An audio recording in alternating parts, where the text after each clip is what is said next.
Again, say hi! Hi mga kami! It's me, Ronabel. Hi, Ronabel! Ngayon pala mga kami kakatapusan ng aming duty.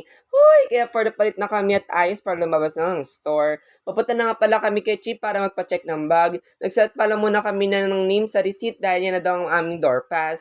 Hi, door pass! Chinek na pala ni Chip ang aking bag at for the bilang ng pera. Kasi that's important. Hoy, ang arte-arte! Nagtay na pala kami yan sa labas dahil kami kakain sa mang inasal. Hoy! And after namin maghintay mga mi, kami ay aalis na. And ngayon mga mi, naglalakad na kami papunta sa mang inasal. Hoy! Habang naglalakad-lakad pala kami mga mi, nakasalubong pa namin yung dati naming manager. Hoy! Sabi ko magbabay siya. Hoy! At ito na nga mga mi, syempre dapat pagkakain tayo, dapat may pera. Kaya for the withdraw me. Ngayon pala mga mi, nasa mang inasal na pala kami. Hoy! Ito na nga pala mi, nag-start na kaming kumain. Tapos na pala kami kumain nito mga mi, kaya for the separate na ako sa kanila at sabi ko bye-bye. Dahil may puputan pala akong iba mga mi. Hoy! Kaya ito nga pala mi, paputan na ako ng Walter.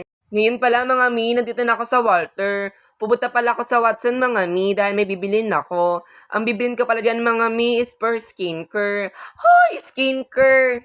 Nakapili na pala ako mga mi at ako yung nandito na sa counter para magbayad. After ko magbayad mga mi, pumunta naman ako sa grocery dahil may bibilin ako mga mi.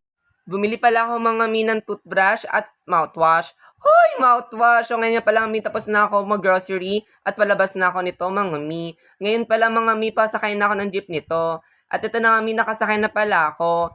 Pauwi na pala ako mga mi. At ito nga aking mga binili. Hoy, binili! Bumili pala ako nito mga mi dahil deserve ko ito. Hoy, deserve!